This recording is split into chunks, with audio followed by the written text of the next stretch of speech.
Hello everyone, welcome to the channel. आज मैं आप लोगों के लिए लेकर आई हूँ इंक्लूसिव एजुकेशन से रिलेटेड मोर देन 70 क्वेश्चंस। तो बहुत इंपॉर्टेंट क्वेश्चंस हैं, DSSB के लिए स्पेशली बहुत इंपॉर्टेंट हैं। कम से कम 3 या 4 क्वेश्चंस जो है वो इंक्लूसिव एजुकेशन से टीचिंग मैथडोलॉजी वाला जो पार्ट है उसमें पूछ लिए जाते हैं। तो ये DSSB के लिए तो है ही इम्पॉर्टेंट। इसके अलावा भी जितने एग्ज़ाम्स हैं टीचिंग से रिलेटेड, उसमें जहाँ जहाँ टीचिंग मैथडोलॉजी को पूछा जाता है वहाँ वहाँ इंक्लूसिव एजुकेशन के क्वेश्चंस आएंगे। सो इन 70 मोर देन 70 क्वेश्चंस हैं। अगर उनको हम कर लेते हैं तो हम लोग एक कंफर्टेबल सिचुएशन में होंगे इंक्लूसिव एजुकेशन को समझने के लिए। ठीक है, चलिए शुरू करते हैं। सबसे पहला क्वेश्चन है कि इंक्लूसिव एजुकेशन क्या है। तो इंक्लूसिव एजुकेशन है उस एजुकेशन को हम इंक्लूसिव एजुकेशन कहते हैं जो क्या करती है, सेलिब्रेट करती है डाइवर्सिटी इन द क्लासरूम। मतलब इंक्लूसिव करना है, हमें लोगों को इंक्लूड करना है ना। इंक्लूड किसको करना है? जो नॉर्मल नहीं है, जिनको जो लेट्स से हम बात करें जिनको लर्निंग डिसेबिलिटीज़ हैं या जिनको और अलग प्रकार की डिसेबिलिटीज़ है, जो नॉर्मेलिटी से हटे हुए हैं, जो नॉर्मल इंसान, जो नॉर्मल बच्चे क्लासरूम में हमें दिखते हैं उनसे थोड़े से डिफरेंट हैं। तो हम जब उनको क्लासरूम में लेकर आ रहे हैं उसको हम क्या कहेंगे? इंक्लूसिव एजुकेशन कहेंगे। Second, celebrate diversity in the classroom is the correct answer. Now moving to the next question, that is second question क्या कहता है? Inclusive education assumes that we should change what to fit the what. हमें क्या करना है किसको fit करने के लिए? तो हम सब समझते हैं कि जो हमारा इन्वायरमेंट, जो हमारा पूरा सिस्टम है, एजुकेशन का जो सिस्टम है, जो अभी तक चले आ रहा था बहुत टाइम पहले तक, अगर हम बात करें जो सलमान का स्टेटमेंट आया है यूनेस्को का, उससे पहले तक लोग समझते भी नहीं थे इंक्लूसिव एजुकेशन क्या है। तो इसका मतलब क्या है कि हमें हमारे एजुकेशन सिस्टम को चेंज करना है और उस सिस्टम को चेंज करके हमें किसको फिट करना है? चाइल्ड को फिट करना है। इसलिए हमारा जो आंसर है वो हो जाएगा सेकंड। ठीक है, चलिए नेक्स्ट क्वेश्चन है which characteristic of a teacher is least important in inclusive education. मतलब किसी एक टीचर की ऐसी कौन सी क्वालिटी है जो सबसे कम इम्पॉर्टेंट है, मतलब जिसकी कोई इम्पोर्टेंस ही नहीं है, अगर वो नहीं भी है तो चलेगा। ठीक है, तो देखिए पहला वाला आंसर क्या कहता है? Sensitivity towards children. ये तो हमको चाहिए, क्योंकि हमें चाहिए जो टीचर है वो सेंसिटिव हो। कि जैसे कुछ बच्चे हैं जिनको कम समझ में आता है, देर से समझ पाते हैं या और बहुत सारी परेशानियां उनके साथ हैं। अगर जो टीचर उनके साथ में सेंसिटिव नहीं है तो वो टीचर अच्छा टीचर नहीं है। तो ये हमें चाहिए। Patience and affections for the students definitely चाहिए। पेशेंस जो स्लो लर्नर्स हैं, है ना। अब जो स्लो लर्नर्स हैं वो बहुत धीरे धीरे समझेंगे, लेकिन अगर एक टीचर है जो अपने पेशेंस को लूज़ कर देगा तो वो नहीं संभाल पाएगा ना क्लास को। फिर है knowledge regarding disabilities of the students. अगर किसी टीचर को क्लास में जाने से पहले पता ही नहीं है कि मेरी क्लास में किस टाइप के बच्चे आ सकते हैं या उनकी कौन कौन सी परेशानियां होती हैं, उन परेशानियों को मैं कैसे दूर करूं, किस टाइप की लर्निंग डिसेबिलिटी है, क्या उसको ऑटिज्म है, क्या उसको ADHD है, क्या उसे डिस्ग्राफिया है, डिसकैलकुलिया है, क्या है प्रॉब्लम और उसका क्या सोल्यूशन हो सकता है। वो स्लो लर्नर है, वो ओवर अचीवर है ना, वो गिफ्टेड स्टूडेंट है, वो उसका IQ लेवल बहुत कम है, तो मैं उनके साथ में कैसा मुझे ट्रीटमेंट करना है। अगर ऐसा टीचर को नहीं पता है तो उसको इंक्लूसिव एजुकेशन से के लिए एक अच्छा टीचर नहीं माना जा सकता। एंड में उन्होंने बताया है socio economic status of a teacher. तो इससे भाई कोई लेना देना नहीं है। मतलब कि अगर जो टीचर है वो बहुत गरीब ख़ानदान से आ रहा है, गरीब घर से आ रहा है, तब भी कोई इशू नहीं है, चलेगा। अगर वो बहुत अमीर से आ रहा है तो भी कोई दिक्कत नहीं है। सोशियो से मतलब है अगर उसका समाज में कद, जैसे हमारे यहाँ पे तो बहुत चलता है ना ये जाति वाला सिस्टम, कास्ट सिस्टम है, कोई अपर स्ट्रेटा में, कोई लोअर स्ट्रेटा में, तो उससे कोई मतलब नहीं है। जो जहाँ से बिलोंग करता है वो that doesn't make any sense. उसको बस क्या है, एक अच्छा टीचर होना चाहिए। ठीक है, इसीलिए डी एक ऐसी कैरेक्टरिस्टिक है जो हमें बिल्कुल ज़रूरी नहीं है, बहुत ज़्यादा ज़रूरी नहीं है। ठीक है, चलिए नेक्स्ट क्वेश्चन पे चलते हैं। नेक्स्ट क्वेश्चन क्या कहता है? Successful inclusion needs what. Successful inclusion, यानी कि हम जब इंक्लूजन की बात करें तो अगर उसको सक्सेस हमें चाहिए, क्योंकि हम देखते हैं कि हम बात तो बहुत कर रहे हैं पर हमारे क्लासरूम में अभी भी उतना इंक्लूजन नहीं हो रहा है। क्यों नहीं हो रहा है? क्योंकि सेंसिटिविटी कम है। इसका मतलब हमें ज़्यादा सेंसिटाइज करने की ज़रूरत है, ना केवल कि टीचर्स को बल्कि स्टूडेंट्स को भी हमें सेंसिटाइज करना है रिगार्डिंग एडेप्टेशन और regarding the adjustment to the students जो कि नॉर्मल नहीं है। तो हमारे यहाँ पे क्या है, स्टूडेंट्स नहीं बिहेव कर पा रहे हैं वैसा जैसा कि उन्हें बिहेव करना चाहिए, इसीलिए क्या कहा जा रहा है कि हमें सेंसिटाइज करने की ज़्यादा ज़रूरत है, उनको सेंसिटिविटी उनमें डेवलप करने की ज़रूरत है। ठीक है, next question, NIVH is concern with children who are. NIVH किसके साथ कंसर्न है? जो कि विजुअली इम्पेयर्ड होते हैं। इसमें देखिए एक V है, उसका भी मतलब आप इसे समझ सकते हैं। ठीक है, NIVH is related to visually impaired, मतलब जो आंखों से देख नहीं सकते। इम्पेयर्ड मतलब जहाँ पे उनको कोई कमी है, वो चीज़ रुक गई है, इम्पेयर हो गई है, यानी कि उनकी आंखों से हम क्या करते हैं, देखते हैं, अगर वो देखना उनका जो है वो ठीक नहीं है, आंखों में प्रॉब्लम है, तो वो क्या हो जाएगा, वो हो जाएगा विजुअली इम्पेयरमेंट। ठीक है, चलिए नेक्स्ट क्वेश्चन क्या है? नेक्स्ट क्वेश्चन है हमारा सिक्स्थ क्वेश्चन क्या कहता है? Learning disabled children differ from mentally retarded children in that.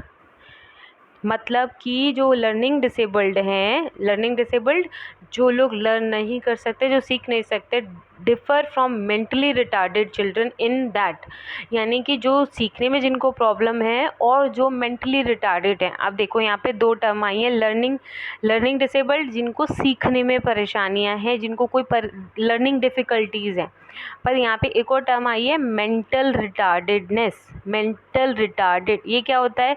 ये एक ऐसी कंडीशन है जहाँ पर IQ लेवल इतना कम है कि हम उसको कुछ सिखा ही नहीं सकते, उसको हम मेंटली रिटार्डेड कहते हैं। ठीक है, सो वो पूछ रहे हैं कि जो इनको लर्निंग डिसेबिलिटीज़ हैं या जिनको लर्निंग में डिफ़िकल्टीज़ हैं और जो मेंटली रिटार्डेड हैं, उन लोगों में क्या डिफरेंसेस होते हैं। तो डिफरेंसेस इनमें सारे के सारे हैं, जैसे कि उनका इंटेलिजेंस लेवल हमेशा एवरेज या एवरेज से कम रहेगा, वो they are able to learn in most areas, सीख लेंगे ऐसा नहीं है, पर वो ट्रेनेबल होते हैं, उनको सिखाया नहीं जा सकता, उनको ट्रेनिंग दी जा सकती है। They have learning difficulty in mostly in few areas. ठीक है, मतलब सीख तो लेंगे लेकिन कुछ ऐसे एरियाज़ होंगे जिनमें वो कभी भी नहीं सीख पाएंगे। तो वो डेफिनेटली क्या है, दोनों के दोनों इस तरीके से डिफ़र करते हैं, यानी कि इन सब में ही वो डिफ़र करते हैं। ठीक है, नाउ द नेक्स्ट क्वेश्चन, मतलब जो हमारा लर्निंग डिसेबल्ड है उनकी एवरेज इंटेलिजेंस रहेगी, लेकिन मेंटली रिटार्डेड की एवरेज इंटेलिजेंस नहीं होती है, उनमें प्रॉब्लम है, उनमें इंटेलिजेंस ही कम है। ठीक है, और जो डिसेबल्ड होते हैं वो ज़्यादातर एरियाज़ में सीख लेते हैं, किसी भी तरीके से वो सीख लेते हैं, लेकिन मेंटली रिटार्डेड को हम नहीं सिखा सकते। जो लर्निंग डिसेबल्ड होते हैं उनको किसी एक में परेशानी ज़्यादा महसूस हो सकती है, जैसे कि जो डिस्ग्राफिया है ना। डिस्ग्राफिया मतलब क्या? जिसको लिखना ठीक से नहीं आता, तो अगर उसको लिखना ठीक से नहीं आता तो वो किसी एक वन एरिया में वीक है, पर इसका मतलब नहीं है कि वो सारे एरियाज़ में वीक है। ओके, चलिए नेक्स्ट क्वेश्चन क्या कहता है? Which of the following is the most correct about the meaning of the special education. Special education के बारे में इसमें सबसे ज़्यादा करेक्ट मीनिंग क्या है? तो आंसर है आपका बी, कि इस education for children with special needs, यानी कि हम बात किसकी कर रहे हैं स्पेशल एजुकेशन में? जो चिल्ड्रन जिनको स्पेशल नीड्स हैं। अब स्पेशल नीड्स का मतलब क्या है? जिनको स्पेशल अटेंशन चाहिए, जिनकी स्पेशल लर्निंग डिसेबिलिटीज़ है, उनको उस डिसेबिलिटी के हिसाब से उनको अटेंशन की रिक्वायरमेंट है। ठीक है, next, intelligence quotient of the mentally retarded ranges between. अभी हमने बात की थी कि मेंटल रिटार्डेड जो स्टूडेंट्स होते हैं उनको, या कोई भी बच्चा है, बड़ा है, कोई भी है, उसका एक IQ क्वोशेंट होता है, वो बहुत कम होता है, पर वो कितना कम होता है? तो वो होता है 30 से लेकर 75 के बीच का, यानी कि अगर किसी का IQ लेवल मतलब इंटेलिजेंट क्वोशेंट है ना, इंटेलिजेंस क्वोशेंट, जब कैसे हम निकालते हैं उसको, उसकी mental as upon chronological age into 100 100 करके उसका फॉर्मूला निकालने का इंटेलिजेंस कोशेंट का, तो उसको हम निकालते हैं। उसका अगर वो जो वैल्यू है वो 30 से लेकर 75 तक आती है ना, या 30 के आसपास ही मानो उसको, क्योंकि ये इम्पॉर्टेंट है समझना कि जो मेंटली रिटार्डेड है उनका आईक्यू लेवल बहुत ज़्यादा अच्छा नहीं होता है। Okay, so sorry for this because its answer would be 30 to 55. So this is not the answer. Answer D is correct. जिसका 30 से लेके 55 तक का IQ होता है उसको हम क्या कहते हैं, मेंटली रिटार्डेड कहते हैं। Now very important question which is 9th, CWSN किसको स्टैंड करता है? CWSN, क्योंकि इस टर्म के लिए हमेशा क्या यूज़ किया जाता है, ये एक्रोनिमी यूज़ किया जाता है। So children with special need, हालांकि बहुत सिंपल है लेकिन कभी भी पूछा जा सकता है। So the B is the correct answer. Now the 10th question, inclusive programs are categorized into 4 types. Which one of the following would not be a description of an inclusive program? यानी कि inclusive program को हम 4 भागों में विभाजित करते हैं। कौन सा ऐसा डिस्क्रिप्शन है जो कि इंक्लूसिव प्रोग्राम के साथ में नहीं जाता है?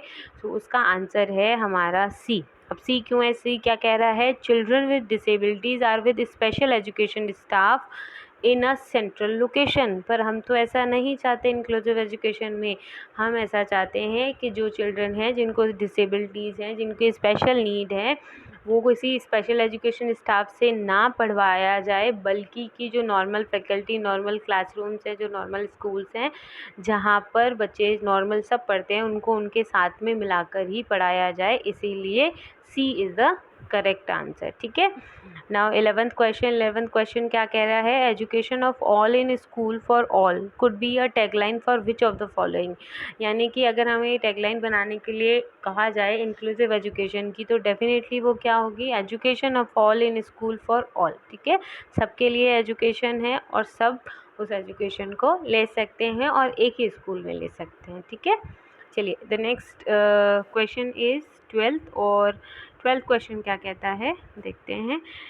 A creative student can be identified by which of the following action. ठीक है, अब हम जानते हैं कि एक क्रिएटिविटी एक वेरिएबल है, यानी कि क्रिएटिविटी हमारी एक पर्सनैलिटी का ऐसा इम्पॉर्टेंट कैरेक्टरिस्टिक है जो सब में नहीं होती। क्रिएटिविटी हर किसी में नहीं होती, हालांकि जिनमें क्रिएटिविटी है उनमें इंटेलिजेंस का एक सर्टेन लेवल ज़रूर होगा। ये आप ध्यान रखिएगा, हमेशा ये क्वेश्चन बन जाता है कभी कभी। ठीक है, तो इन्होंने पूछा है कि a creative student can be identified by which of the following action. हम कैसे किसी एक स्टूडेंट को क्रिएटिव कहेंगे? तो सबसे इम्पॉर्टेंट चीज़ है क्रिएटिव एक्टिविटी के बारे में जिसको आपको ध्यान में रखने की ज़रूरत है। तो 2 वर्ड्स हैं इससे रिलेटेड, वो हैं नोवेल्टी, ठीक है, और है ओरिजिनलिटी। अब ये हालांकि दोनों सिमिलर से ही लग रहे हैं, पर हमें कहीं पर भी ये 2 वर्ड मिलेंगे तो हम समझेंगे वो क्रिएटिविटी से ही रिलेटेड है। A creative student can only be identified with what? Expressing the original ideas on the problem। Copy paste नहीं करना है कहीं से, जहाँ पे भी हमें नॉवेल्टी दिखाई देगी, ओरिजिनलिटी दिखाई देगी, वहीं पर क्या होगा, हमें वो बच्चा हम कह सकते हैं उसमें क्रिएटिविटी है। ठीक है, चलिए नेक्स्ट हम बात कर लेते हैं। Let me under this creativity of mind, writing it over here. Okay okay, yes, next, okay, sorry, next question 13, what is the full form of PIED? so PIED की फुल फॉर्म है, simple सा याद करने की ज़रूरत है, इसमें कुछ ज़्यादा समझना नहीं है। Project integrated education for the disabled. ठीक है, ये तो रटना ही होगा हमको। सो नेक्स्ट क्वेश्चन है, the persons with the disabilities equal opportunities protection of the right and the full participation act कब इंट्रोड्यूस किया गया था? ये बहुत महत्वपूर्ण है, 1995 में किया गया था हमारे कॉन्स्टिट्यूशन में। ठीक है, अब बताएं 15, काफ़ी सिंपल सा प्रॉब्लम है पर फिर भी चलिए। डिसलेक्सिया किससे रिलेटेड है? डिसलेक्सिया प्राइमरीली रीडिंग से रिलेटेड है, जिसमें क्या होता है, आप लोगों ने तारे ज़मीन पर मूवी देखी होगी, जहाँ पे उस बच्चे को कौन सी प्रॉब्लम थी? डिसलेक्सिया, जिसमें वो क्या करता है, चीज़ों को कॉम्प्रीहेंड नहीं कर सकता, वो समझ नहीं सकता क्या लिखा हुआ है। कई बार वो 6 को 9, 9 को 6, बी को डी, डी को भी पढ़ लेगा। ठीक है, तो जो सिमिलर से अल्फ़ाबेट्स हैं या फिर नंबर्स हैं उनमें आपस में कन्फ्यूज़न रहेगा, चीज़ें दिखाई नहीं देंगी, ठीक से पढ़ना नहीं आएगा, तो प्रॉब्लम इन रीडिंग को क्या समझा जाता है, डिसलेक्सिया कहा जाता है। ठीक है, नेक्स्ट क्वेश्चन है लर्निंग डिसेबिलिटी में occur due to all of the following except what, यानी कि लर्निंग जो डिसेबिलिटी है वो सबके वजह से हो सकती है पर किसकी वजह से नहीं हो सकती, तो भाई कल्चरल एक ऐसा फैक्टर है, कल्चर हो गया, सोशियो इकोनॉमिक फैक्टर्स हो गए, उनकी वजह से कभी भी कोई भी लर्निंग डिसेबिलिटी नहीं होती है, ये हमेशा आपको ध्यान रखना है। तो कोई कल्चर फैक्टर आ जाए, कोई सोशियो फैक्टर आ जाए, कोई इकोनॉमिक फैक्टर हो जाए, तो उनकी वजह से ऐसा कुछ भी नहीं होता है। ठीक है, नेक्स्ट क्वेश्चन है from the following which term defines the mathematics related learning disability, भाई मैथमेटिक्स से रिलेटेड कौन सी होती है, डिसकैलकुलिया। कैलकुलिया याद रख सकते हैं किससे रिलेटेड है, कैलकुलेशन। सो डिस मतलब होता है जिसको कैलकुलेशन में डिसफंक्शनल है, नहीं आता, कर नहीं सकता, प्रॉब्लम होती है। ठीक है, नेक्स्ट है क्वेश्चन, अगेन एक फुल फॉर्म है, वो भी रिलेटेड है, इंपॉर्टेंट है, जो क्या है, the full form of IED is what, integrated education for the disabled. ठीक है, तो ये भी एक आंसर है इसका, बन जाएगा, अच्छा क्वेश्चन है ये भी। अगेन एक और फुल फॉर्म पूछी गई है, the full form of RCI, ये क्या है, RCI क्या है, हमारे यहाँ पे एक काउंसिल है और वो काउंसिल का नाम क्या है, the rehabilitation council of India. The rehabilitation council of India, rehab मतलब जहाँ पे हम सुधार गृह जिन्हें कहा जाता है। ठीक है, अगर कोई इश्यूज आते हैं बच्चों में, जैसे कि डेलिक्वेंसी है, बच्चों में अगर डेलिक्वेंसी है या फिर जुवेनाइल होते हैं जो थोड़ा डेलिक्वेंट हैं, हटे हुए हैं, थोड़े क्रिमिनल साइड पे जाते हैं, तो उनके लिए हम क्या बनाते हैं, रिहैबिलिटेशन सेंटर्स होते हैं। तो RCI क्या है, the rehabilitation council of India है। नेक्स्ट है क्वेश्चन हमारा, sorry again I have, yes, next question है 20। सो 20 क्वेश्चन क्या कहता है, centrally sponsored scheme of integrated education for disabled children aims at providing educational opportunities to children with disabilities in whom और in which type of schools, so the regular schools. Regular school यही मान के चलो कि inclusive education में हमें special schools में नहीं जाना है, हमें केवल रेगुलर में जाना है। अगर किसी ने कोई इसके लिए सिफारिश की भी है, किसी बोर्ड ने की है, काउंसिल ने की है, किसी ने भी की है, तो वो डेफिनेटली रेगुलर स्कूल या जो नॉर्मल स्कूल है उनके लिए ही की होगी। Now the next question is which year is considered as the international year of disabled program. International year of disabled program किया जाता है 1981 को कहा जाता है। जो अगला क्वेश्चन है 22 क्वेश्चन जो 22nd है वो क्या है, द टर्म डिसेबल्ड चिल्ड्रन किसे कहा जाता है, डिसेबल्ड चिल्ड्रन हम किसे कहेंगे। ए ऑप्शन क्या है, all children with sensory physical impairment.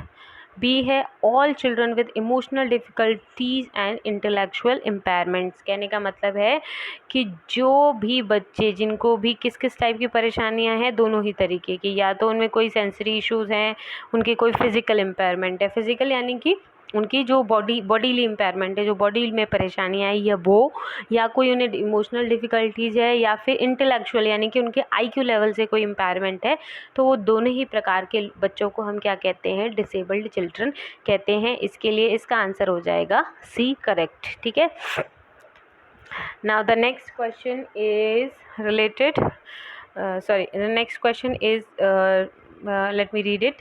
Difficulty in recalling sequence of the letters in words and frequent loss of the visual memory is associated with what? So अभी हमने बात की थी कि जब हम पढ़ नहीं सकता है बच्चा, बार बार वो रिकॉल नहीं कर पाता है सीक्वेंस को, किस सीक्वेंस में वो पढ़ रहा था, क्योंकि जब हम उसको पढ़ रहे हैं तो एक सीक्वेंस में पढ़ते हैं। अब आप डिसलेक्सिया के स्पेलिंग डिसलेक्सिया के सीक्वेंस में ही पढ़ोगे, उसको अलग थलग करके नहीं पढ़ोगे, तो वो सीक्वेंस वो बच्चा भूल जाता है, वो उस विजुअल मेमोरी को याद ही नहीं रख पाता वो जो देख रहा है। ठीक है, next question, the word DPEP, ये बहुत फेमस सा प्रोग्राम रहा था इंडिया में। तो DPEP प्रोग्राम है वो किसके लिए बनाया गया था, ये बनाया गया था डिसेबल्ड प्रोजेक्ट एजुकेशन प्रोग्राम, इसका फुल फॉर्म है। नेक्स्ट है which one of the following principle facilitates educational inclusive education, इनमें से कौन सा ऐसा एक प्रिंसिपल है जो इंक्लूसिव एजुकेशन को फैसिलिटेट करता है। तो कौन सा प्रिंसिपल है? सी देखें आप, बड़ा इंपॉर्टेंट सा है। The view of student should be given due importance, यानी कि हमें बच्चों का जो भी व्यू पॉइंट है, जो भी उनका नज़रिया है, उसको हमें इम्पोर्टेंस देने की ज़रूरत है, अपनी अपनी थोपने की उन पर ज़रूरत नहीं है। अगला क्वेश्चन है 26 क्वेश्चन की बात कर रहे हैं। लर्निंग डिसेबिलिटी क्या है? क्या वो स्टेबल है? क्या वो वेरिएबल है? या need not impair functioning, does not improve with appropriate actions. So एक ऐसी चीज़ है जो कि वेरिएबल है, घटती कुछ ऐसी डिसेबिलिटीज़ होती हैं जो वेरी करती हैं, पर्सन टू पर्सन वेरी करती हैं, वो एक जैसी हर किसी में नहीं हो सकती। Then following are the examples of the development disorder except. Following are the example of developmental disorder except what? आपको ये बताना है जो इनमें से 4 ऑप्शंस हैं जिनमें से डेवलपमेंटल डिसऑर्डर है। अब डेवलपमेंटल डिसऑर्डर क्या होता है? डेवलपमेंटल डिसऑर्डर होता है जहाँ पर एज के साथ में क्या होता है, वो प्रॉब्लम और बढ़ती जाती है। मतलब जैसे 2 से 3 में कुछ और है, 3 से 4 में कुछ और है, 4 से 5 में कुछ हो गई। जैसी एज बढ़ती जाएगी प्रॉब्लम्स जो हैं वो बढ़ती जाएंगी। तो attention deficit hyper active disorder, इसको हम हिंदी जो एक्रोनिम है उसका वो क्या है? ADHD, जिसे हम नॉर्मली प्रोनाउंस करते हैं। तो ये भी आपके लिए इम्पॉर्टेंट है समझना कि ADHD का फुल फॉर्म क्या है, वो क्या है? Attention deficit hyper active disorder. फिर है ऑटिज्म, फिर है सेरेब्रल पाल्सी, फिर है पोस्ट ट्रॉमेटिक स्ट्रेस। तो इसका आंसर है पोस्ट ट्रॉमेटिक स्ट्रेस। तो इस क्योंकि हमें पता है स्ट्रेस क्या होता है, ट्रॉमा के बाद में वो घटना शुरू होगा, ना कि बढ़ेगा। एक ट्रॉमा है, आपका एक्सीडेंट हुआ है, आपको ट्रॉमा हुआ, ठीक है, आपका स्ट्रेस बढ़ा, लेकिन टाइम के साथ क्या होगा, वो स्ट्रेस कम होना शुरू हो जाएगा, वो बढ़ेगा नहीं कभी भी।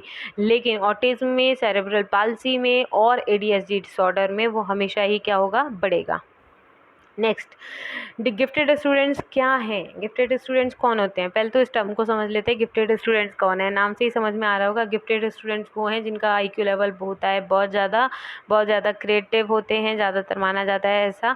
और चूँकि उनका IQ लेवल ज़्यादा है इसलिए इंटेलिजेंट बहुत है। तो ऐसा क्या है उनमें जो हम उनके कैरेक्टरिस्टिक्स अगर पता लगाएं तो वो क्या है? सो सबसे इम्पॉर्टेंट क्या होता है, क्योंकि इनका जो IQ लेवल है बहुत ज़्यादा है, तो इंडिपेंडेंट इन देयर जजमेंट और इंडिपेंडेंट इन देयर ओपिनियन, यानी कि उनमें इंडिपेंडेंसी बहुत होती है। वो किसी पे रिलाई नहीं करते, किसी टीचर पे रिलाई नहीं करते, किसी स्टूडेंट पे, या किसी, जैसे हम क्लास में बैठे हैं, हम गिफ्टेड नहीं है, नॉर्मल स्टूडेंट है, हम अगर टीचर ने हमसे कुछ पूछा और हमें लग रहा है कि आंसर इसका सही है, यही है, लेकिन हम हमेशा शाय हुए होंगे, we will not be able to tell to the teacher के यार ये इसका आंसर है ना। Will be waiting for someone कि कोई कुछ कहे तो फिर मैं बोलूँ। पर जो गिफ्टेड होंगे उनको किसी से कोई मतलब नहीं है, वो खुद से इंडिपेंडेंसी के साथ में अपना जजमेंट दे सकते हैं, बता सकते हैं कि ये गलत है। इवन वो टीचर को भी बता सकते हैं कि आप गलत पढ़ा रहे हो, ठीक है। और ये इसका आंसर है। और जो ऊपर के 3 क्या कहेंगे इनको, ऑप्शन है, उनको भी डिस्कस कर लेते हैं। ये इंट्रोवर्ट इन नेचर, नहीं भाई ये इंट्रोवर्ट नहीं होते, ये एक्सट्रोवर्ट होते हैं, मतलब ये हर जगह बोल सकते हैं, इनको कोई दिक्कत नहीं है। Non assertive of their needs, no, ये असर्टिव होते हैं अपने नीड्स के लिए। असर्टिव मतलब जो हमेशा अपनी नीड के बारे में कहते हैं। आपने अपने स्कूल में ऐसे बच्चों को देखा होगा जो अपने टीचर के सामने, अपने प्रिंसिपल के सामने हमेशा अपनी बातों को रख पाते थे, है ना। तो वो असर्टिव हैं, वो अपनी बातों को कह पा रहे हैं, अपनी नीड्स को कह पा रहे हैं। फिर इंडिपेंडेंट ऑफ टीचर्स, है ना। इसकी जगह हालांकि इसमें आएगा डिपेंडेंट ऑफ टीचर्स, तो वो अपने टीचर्स पर डिपेंडेंट नहीं रहते, वो हमेशा इंडिपेंडेंट रहते हैं, ठीक है। चलिए next, which of the following behavior is an identifier of a child with learning disability। अब देखो इसमें लर्निंग डिसेबिलिटी में से हमने एक लर्निंग डिसेबिलिटी पढ़ी थी, डिसलेक्सिया, है ना, और उसी से रिलेटेड ये क्वेश्चन। तो जो डिसलेक्सिया वाला है वो क्या करेगा, बी को डी देखेगा, डी को वी, वॉज को 100 को वॉज और 2 को 12, ऐसा वो पढ़ सकता है। तो इसलिए इसका आंसर जो है वो क्या हो गया, B.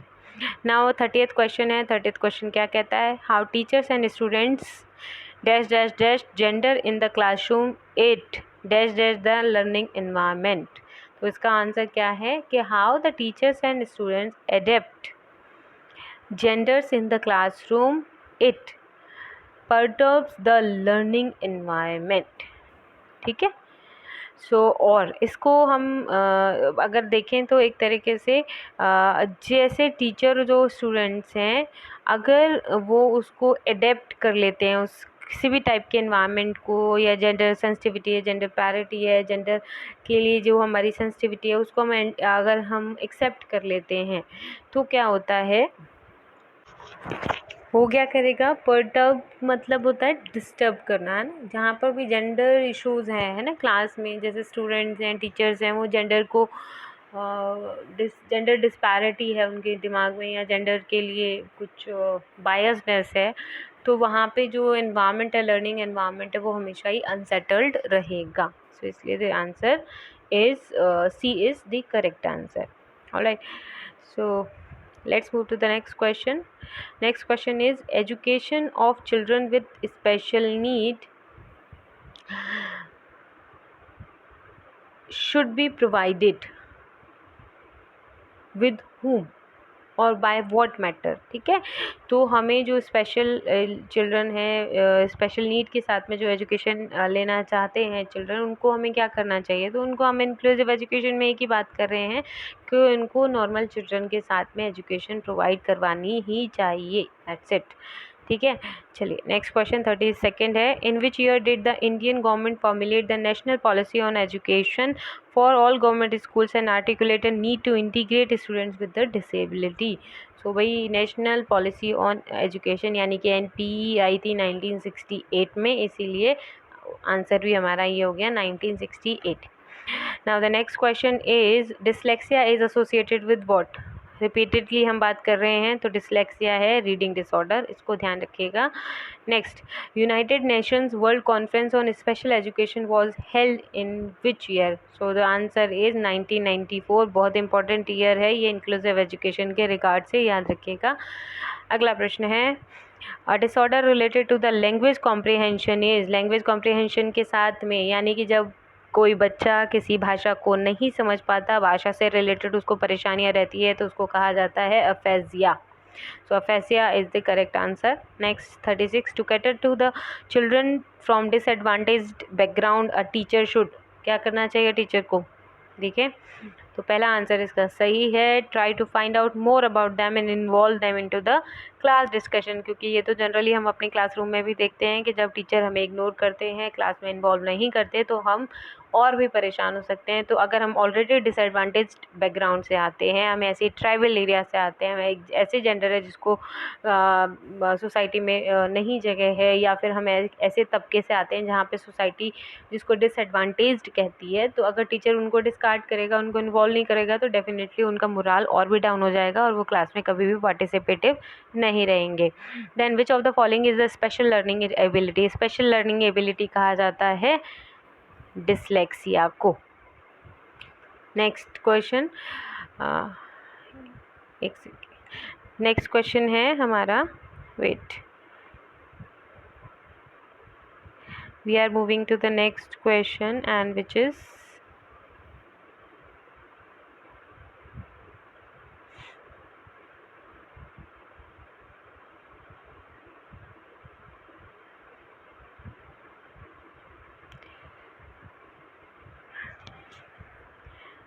so the next question is 38, according to Persons with Disability Act, who among these is disabled child।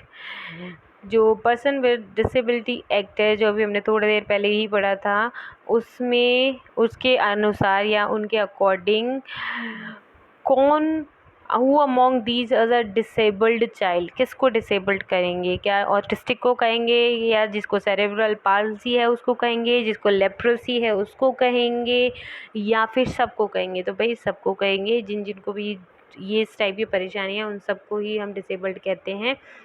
Next question है, मेंटल हेल्थ एक्ट कब आया था। तो मेंटल हेल्थ एक्ट जो आया था वो आया था 1987 में। Next question, orthopedically impaired children are likely to have what. जिनको ऑर्थोपेडिकली यानी कि जिनको हड्डी में इश्यूज होते हैं, उनको क्या प्रॉब्लम आ सकती है, तो उनको डिस्ग्राफिया की प्रॉब्लम आ सकती है, क्योंकि उनकी उंगलियों में भी परेशानी आएगी। उंगलियों में परेशानी आएगी तो वो अच्छे से लिख नहीं पाएंगे, क्योंकि हड्डियों से रिलेटेड प्रॉब्लम है, तो वो कहीं की भी हड्डी PWD में परेशानी आ सकती है। तो डिस्ग्राफिया एक ऐसी परेशानी है जो इसके साथ में जुड़ जाती है। फिर अब बात करेंगे कि IQ रेंज अगर किसी की 20 से लेकर 35 है तो वो क्या बताता है मेंटल रिटार्डेशन का, तो वो सिवियरिटी बताता है, यानी कि वो जो केस है 20 से लेकर 35 तक का, वो सीवियर मेंटली रिटार्डेड स्टूडेंट्स या चिल्ड्रन कहे जा सकते हैं। डिस्ग्राफिया किससे रिलेटेड है भाई? डिस्ग्राफिया अभी अभी हमने बात की है, किससे रिलेटेड है? राइटिंग से रिलेटेड है, ठीक है। ग्राफिक्स से इसको रिलेट करके आप समझ सकते हैं, तो राइटिंग से रिलेटेड है डिस्ग्राफिया। नेक्स्ट क्वेश्चन है special education is related to, किससे रिलेटेड है special education? So special education जो है वो उनसे रिलेटेड है जो कि हम नॉर्मल क्लासरूम में उनको नहीं पढ़ा सकते, यानी कि एजुकेशन फॉर दी हैंडीकैप्ड, उनके लिए हमें स्पेशल अरेंजमेंट करने की ज़रूरत है, ठीक है। बाकी जो शेड्यूल ट्राइब है उसको नॉर्मल क्लासरूम में पढ़ाया जा सकता है। एजुकेशन फॉर एडल्ट्स है उनके अलग से स्कूल चलते ही हैं। Education for the drop out girls है उनको भी नॉर्मल स्कूल में पढ़ाया जा सकता है, उसका कोई इशू नहीं है। IDEA stands for what? IDEA stands for Individuals with Disabilities Education Act, यानी कि first is the correct answer. Now the 45th question, the rehabilitation council of India act was introduced in which year? So year है इसका 1992। Then children and young adults can generally hear the sound ranging from, हम कौन सी sound को सुन सकते हैं? तो हमें पता है जो साउंड है उसको हम कैसे नापते हैं? हर्ट्ज़ में, तो उसको हम करते हैं। सो 20 से लेकर 20,000 की जो हर्ट्ज़ की जो लिमिट है उसको हम आसानी से उसको हम सुन सकते हैं, ठीक है। 47 क्वेश्चन है एन इंक्लूसिव स्कूल, क्या है इंक्लूसिव स्कूल? तो first answer is correct, is committed to improve the learning outcomes of all students irrespective of their capabilities, यानी कि कोई बच्चा अगर कैसा भी है, पढ़ने में अच्छा है, बुरा है, नहीं है, बहुत सारी परेशानियाँ और भी जुड़ी हुई हैं, बट उसका कमिटमेंट उस स्कूल इंक्लूसिव एजुकेशन का, इंक्लूसिव स्कूल का क्या है? उनको इम्प्रूव करना, उनकी लर्निंग को इम्प्रूव करना, ठीक है। नेक्स्ट क्वेश्चन है 48 क्या कहता है? The right to education act कब आया था? 2000। वो आया था हमारा 2009 में, ठीक है। ब्रेल मेथड तो मुझे लगता है आपको नाम से ही समझ में आ गया होगा किन के लिए होती है। जो लोग विजुअली इम्पेयर्ड होते हैं, तो जिनको जो देख नहीं सकते उनके लिए स्पेशल टाइप की एक लिपि बनाई गई है जिसकी मदद से वो क्या कर सकते हैं? पढ़ सकते हैं। उसको ब्रेल कहा जाता है, इसलिए विजुअल इम्पेयर्ड स्टूडेंट्स को हम ब्रेल में पढ़ा सकते हैं। 50th क्वेश्चन है the major frustration that children with hearing loss faces in the classroom. तो जो बच्चे सुन नहीं सकते ठीक से उनके लिए सबसे बड़ी जो परेशानी है क्लास में वो क्या होगी भाई? उनके लिए वैसे तो बहुत परेशानी है, पर सबसे बड़ी क्या होगी? द इनएबिलिटी टू कम्युनिकेट और share information with others, because वो दूसरों के सुन नहीं पाएंगे और अपनी उनको बता नहीं पाएंगे, ठीक है। नेक्स्ट क्वेश्चन है, काफ़ी इजी है वैसे तो, सुना भी होगा आपने। The word SSA stand for Sarva Shiksha Abhiyan, बहुत पॉपुलर रहा था एक समय पर। फिर है हमारा the Sargent report was formed in which year? तो सार्जेंट की जो रिपोर्ट है वो आई थी 1944 में। देन 53rd क्वेश्चन है deficiency in the ability to write associate with impaired handwriting, अभी बात की थी, इसको हम कहते हैं डिस्ग्राफिया। ग्राफिक से समझ सकते हैं, ग्राफिक डिस्ग्राफिया, ठीक है। The national trust act was implemented in the year, किस ईयर में इम्प्लीमेंट किया गया था? 1999 में किया गया था। किस टाइप के 55th क्वेश्चन क्या कहता है? Which type of students are included in inclusive education, inclusive class? किसको? जनरल और स्पेसिफिक दोनों, किसी एक को नहीं कर रहे हैं हम, दोनों टाइप को कर रहे हैं, ठीक है। फुल फॉर्म क्या है POA की? Program of action. Next 56 question क्या है? Inclusive classroom offer many benefits for the children. In inclusive classroom children demonstrate which of the following? So वो सब कुछ डेमोन्स्ट्रेट करता है। It increase acceptance and appreciation of the diversity, है ना। जो डाइवर्सिटी यानी कि जितनी विभिन्नताएं हैं, बहुत अलग अलग तरीके के बच्चे आ रहे हैं, सबके लिए हम एक्सेप्टेंस आती है बच्चों में। Better communication and good social skills develop होती हैं। Greater development in the moral and ethical principles, तो बहुत कुछ अच्छे चेंजेस हम देख सकते हैं।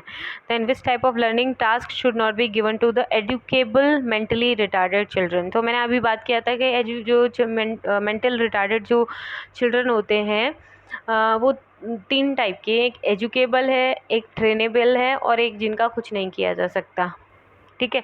तो जो एजुकेबल हैं यानी को जिनको पढ़ाया जा सकता है, कुछ हद तक जिनको पढ़ाया जा सकता है, पर फिर भी हमें उनको कॉम्प्लेक्स टास्क नहीं देने चाहिए क्योंकि वो उसको नहीं कर पाएंगे। देन क्रिएटिविटी किसके साथ एसोसिएटेड है, तो भाई मैंने आपको बताया था कि वो नोवेल्टी के साथ में है ना। और नोवेल्टी कन्वर्जेंट के साथ नहीं है, डाइवर्जेंट के साथ है। डाइवर्जेंट मतलब जो विभिन्न विभिन्न दिशाओं में सोच सकता है, एक प्रॉब्लम है उसका सल्यूशन चाहिए, है ना। हम जैसे नॉर्मल से जो लोग हैं जिनमें क्रिएटिविटी नहीं है, क्योंकि वो ज़्यादा नहीं सोच सकते, उनके पास ज़्यादा ऑप्शंस नहीं होंगे, तो वो एक आध दो ही ऑप्शंस के बीच में सोच पाएंगे। पर जो क्रिएटिव होगा उसके पास डाइवर्जेंट थिंकिंग करने का पावर है, तो वो क्या कर सकता है, डिफरेंट डिफरेंट ऑप्शंस को तोल सकता है, समझ सकता है, सोच सकता है, तो वो एक प्रॉब्लम का सल्यूशन दे सकता है, ठीक है।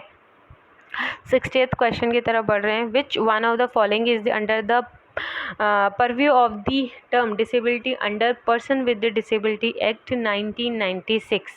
तो उसका आंसर है मेंटल रिटार्डेशन, ठीक है। चलिए नेक्स्ट क्वेश्चन है, कैब कैब क्या क्या मतलब है, central advisory board of education, ठीक है। Central adviser board of education CAB है। Which of the following is not a characteristics of the inclusive education? तो इंक्लूसिव एजुकेशन की एक कैरेक्टरिस्टिक्स क्या नहीं है कि it enhances learning only for the students with special need. ऐसा नहीं है भाई, वो सब सारे बच्चे जो भी क्लास में है वो स्पेशल है नहीं है, नॉर्मल है, सबके लिए वो सेम ही है, ठीक है। तो ये इसकी कैरेक्टरिस्टिक एक नहीं है। 63rd क्वेश्चन है, विच of the following approaches suggest interaction of the child with the people around him and with social institution to deal with the disruptive behavior disorder? इनमें से ऐसी कौन सी अप्रोच है जो क्या करती है, बच्चों अप्रोचेस सजेस्ट इंटरेक्शन चिल्ड्रन और बच्चों का, बच्चे अपने आसपास के वातावरण के साथ में जब इंटरेक्ट करते हैं और जो इंस्टीट्यूशंस बने हुए हैं यानी अपने नेबरहुड के साथ में, अपनी सोशल क्लब्स के साथ में, सोसाइटी के साथ में, तो उसको हम क्या कहते हैं? जब हम ऐसे किसी बच्चे का जो डिसरप्टिव बिहेवियर डिसऑर्डर है उनको इम्प्रूव करना चाहते हैं, उसमें कोई उसका व्यवहारगत उससे कोई परेशानी है, तो उसे इकोलॉजिकल कहते हैं, जहाँ पे वो लोगों से बातचीत करके अपनी इकोलॉजी में जो अपने आसपास का वातावरण है उसी में वो क्या करना चाहता है, इम्प्रूव करना चाहता है, उसी में रहकर इम्प्रूव करना चाहता है। The programme of action was introduced in which year? So it was introduced in POA was introduced in 1992. Stuttering problems in the students can be dealt by applying which of the following method? है ना। सो ये हमें बताना है कि ये जो stuttering problems हैं वो हम कैसे डील कर सकते हैं, किस स्पीच किस मेथड के द्वारा हम उसको डील कर सकते हैं। सो इसको स्टटरिंग तो मीन्स आप समझ ही रहे होंगे, जब बच्चा हकलाता है, ठीक से नहीं बोल पाता, तो उसको मतलब उसको हमें डील करने के लिए can be dealt by applying which of the following method? So prolonged speech. Prolonged मतलब क्या होता है, थोड़ी लंबी, यानी कि अगर हम उसको मोटिवेट करते हैं थोड़ी लंबी स्पीच के लिए, प्रोलॉन्ग्ड जो थोड़ी देर तक चले, छोटी छोटी ना हो, है ना, छोटे छोटे फ्रैगमेंट्स में ना ख़त्म हो जाए, तब उसको हम इम्प्रूव कर सकते हैं कि उसकी जो स्टटरिंग की है, जो बार बार बोल नहीं पाता ठीक से, थोड़ा हकला जाता है, बीच में रुक जाता है, उसको हम इम्प्रूव कर सकते हैं बच्चे की, ठीक है। Student of V grade with visual deficiency should be, जिनको वी ग्रेड की विजुअल डेफिशिएंसी होती है उनके लिए हम क्या कर सकते हैं, उनके लिए ऑप्शन नंबर बी पर ध्यान दीजिए, treated normally in the classroom and provide support through audio CDs. यानी कि जो वी ग्रेड के विजुअल डेफिशिएंट बच्चे हैं उनको हमें क्लास में सबसे अलग दिखाने की ज़रूरत नहीं है, नॉर्मली उनको क्लास में डील करना है, पर हमें उनको ऑडियो सीडीज़ भी साथ में दे देनी है जिससे they can listen to it and then can understand as well after the class completion. Then next question 67th, learning disability in motor skill is called as what? Motor skills क्या होती हैं भाई, जिससे हम हाथ पैर चलाते हैं, काम करते हैं, तो उसमें जो डिस्प्रैक्सिया है वो किससे रिलेटेड है? मोटर स्किल से रिलेटेड है। डिस्प्रैक्सिया का मतलब क्या होता है, देखिए डिस्कैल्कुलिया मैथ से हो गई, है ना, जो डिस्प्रैक्सिया होती है उसमें कोऑर्डिनेशन नहीं होता। कोऑर्डिनेशन मतलब लेट्स से मोटर स्किल में क्या है, जैसे मोटर स्किल क्या है, आप लैब में काम कर रहे हो, आपको कोई इंस्ट्रूमेंट पकड़ना है, आप दोनों हाथों को मिला के अच्छे से पकड़ पा रहे हो। पर जिनको डिस्प्रैक्सिया है वो ऐसा नहीं कर पाएंगे, क्योंकि वो कोऑर्डिनेट ही नहीं कर सकते। उनके जो हाथ हैं, उनकी जो फिंगर्स हैं, उनका जो दिमाग उनको कहेगा फिंगर्स से पकड़ने के लिए, पर वो नहीं पकड़ पाएंगे। तो डिस्प्रैक्सिया है जिनकी मोटर स्किल्स काम नहीं करती हैं। ठीक है, 68। सो इसका आंसर हो गया सी, 68। A child who can see partially, उसको क्या कहेंगे? Partially visually impaired. ठीक है, जो चिल्ड्रन पार्शियली यानी कि आधा अधूरा देख सकता है, थोड़ा बहुत देख सकता है। अब उसको हमें क्या करना है? देखो, कम्प्लीटली ब्लाइंड को हम नॉर्मल क्लासरूम में नहीं पढ़ा सकते। ठीक है, उसके लिए हमें स्पेशल स्कूल चाहिए। उनके लिए ब्रेल लिपि होती है, वो नॉर्मल लिपि से नहीं पढ़ सकते। लेकिन जो पार्शियली ब्लाइंड है, यानी कि एक आंख से देख सकते हैं या उनका विजन थोड़ा थोड़ा है कि वो थोड़ा बहुत देख पाते हैं, तो उनको हमें रेगुलर स्कूल में ही रखना चाहिए। पर हमें स्पेशल जो प्रोविज़न्स हैं उनको भी अडॉप्ट हम कर सकते हैं। ठीक है, हालांकि उनको हमें रेगुलर स्कूल में ही रखना चाहिए, स्पेशल स्कूल की नीड नहीं है उनके लिए। नेक्स्ट क्वेश्चन है हमारा 69th। A child can not distinguish between saw and was, nuclear and unclear, he or she is suffering from what? ये तो हम डिस्कस किया था, क्या है? डिसलेक्सिया। देन 70th क्वेश्चन है, which of the following is known as the Asian and Pacific decade of the disabled person? तो इसको भी केवल रटने की ज़रूरत है। वो क्या है? 1993 से लेकर 2002 तक। Then national policy for person with disability release by ministry of the social justice and empowerment of India in 10th of February 2006 को ये रिलीज़ किया गया था।